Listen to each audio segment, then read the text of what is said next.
Good day, folks. This is Greg Judy at Green Pastures Farm. This is part 2 of my pond fix. This is the pipe that was broke. The valve got snapped off. I'm not sure how it got snapped off, but I think somebody ran into this riser and it put torque on that valve and snapped it.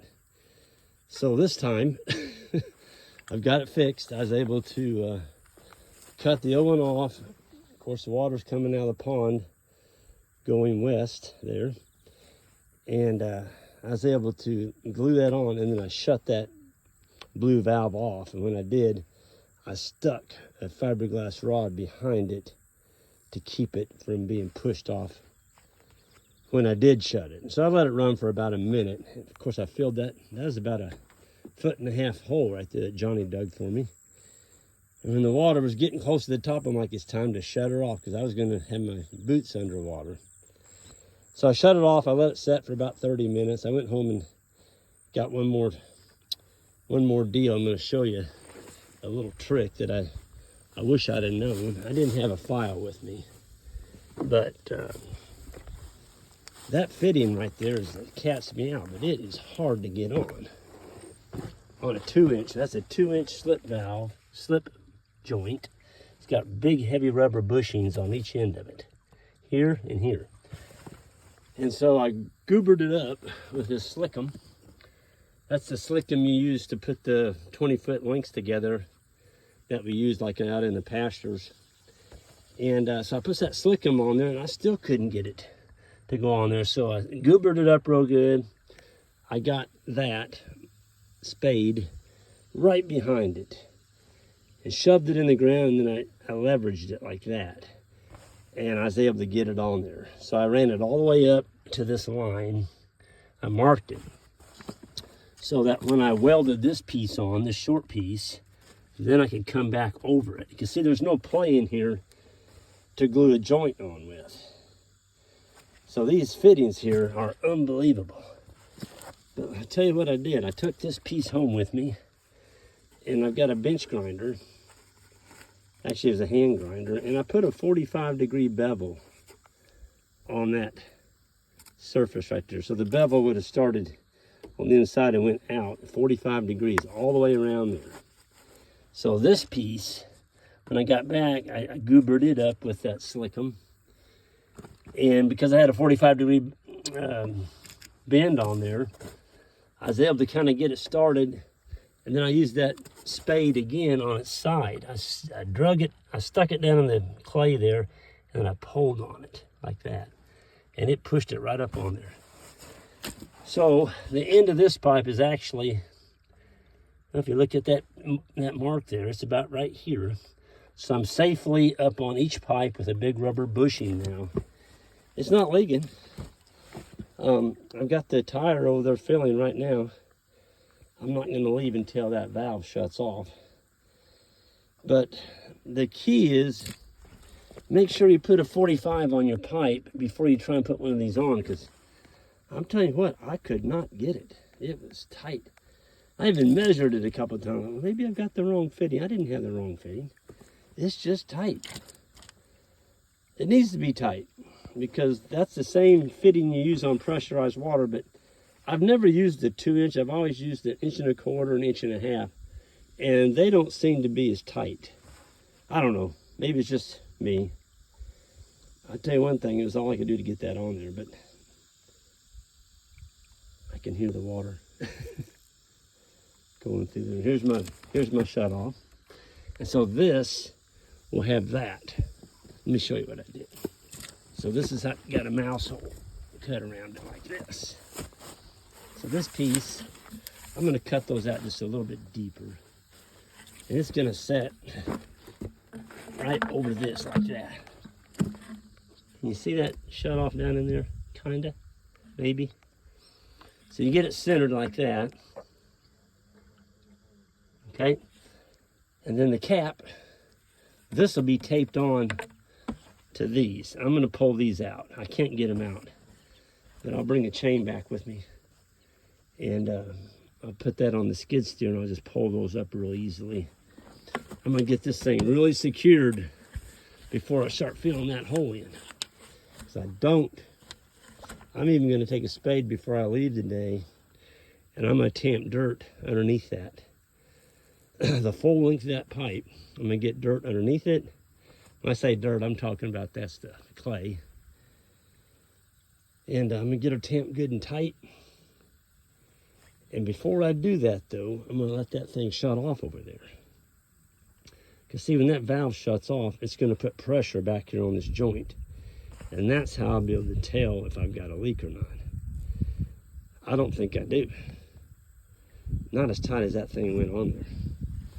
But here's my trusty on-off that Jacob, one of our past interns, made for me. We had him in a blacksmith shop. And look at this. So it's open. See, that's open. Let's go the other direction. Look at that. There it went. Shut it off. I'm going to turn it back on. I mean, that's slick. I don't have to reach down in the hole. Cold winter day, you don't want to have to reach down in there. You can just open that puppy up. In the winter, this is our water system, so we don't drain those tanks. We just let them freeze up, and then when we come around to this farm in the winter, feeding the stockpile, maybe unrolling some bales or whatever, that tank will have about, depending on how cold it is, but I've cut as much as 12 inches off of them, and it's fine. The bottom of the tank, it never freezes to the bottom of that tank. And so that means your valve is still good. Your valve isn't frozen. So you just cut the ice off and it fills back up with that amount of displacement ice you took out. And of course the cattle keep it open all day long. This slickum stuff, this is pretty neat. It's called pipe joint lubricant. This was made by Phoenix.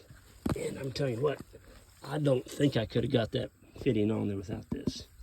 And I just used the rag and goobered it up real good, and life was good after that. So, yeah. I'm so glad to get this fixed. The last time we came onto this farm, we ran a wire around that pond up there and just let them have the pond, and I don't like doing that. They stunk. Of course, they couldn't get in it, but they could walk around the exterior of it. And when it's wet, they pug it pretty good. Of course, all that pugging, that was when the pond was down about two more feet. So that pugging is now underneath water. But I just don't like to see animals stepping in mud if I can help it. Let's see how they're doing over here. Oh yeah, she's filling up. Almost covered up the drain. That's a 2-inch valve. And I've got that is a Job Mega Flow float, not a valve. You cannot use a Job valve on gravity. They will not seal. Job is a great valve for pressure. So don't get the two confused. I'm telling you what, folks, there is a wealth of forage over here. Big blue stem as far as the eye can see. Red clover, white clover, purple top, all kinds of summer annuals, white clover, lespedeza. I tell you, the cow's going to be happy to get in here. And we're not going to have to give them the pond. We can let them drink out of this tank. I did treat those posts. That's solid fiberglass. And I just put mule tape on it, and I kind of sprayed the ends with enamel paint. You rub on that with your hand, or a cow gets on that fiberglass, it gives you a lasting impression. I'll just leave it that way. You won't forget it. And you can't see it to get it out of your skin. That's the thing about fiberglass shavings. If you're going to build something like this, folks, make sure you put a landscaping timbers around it.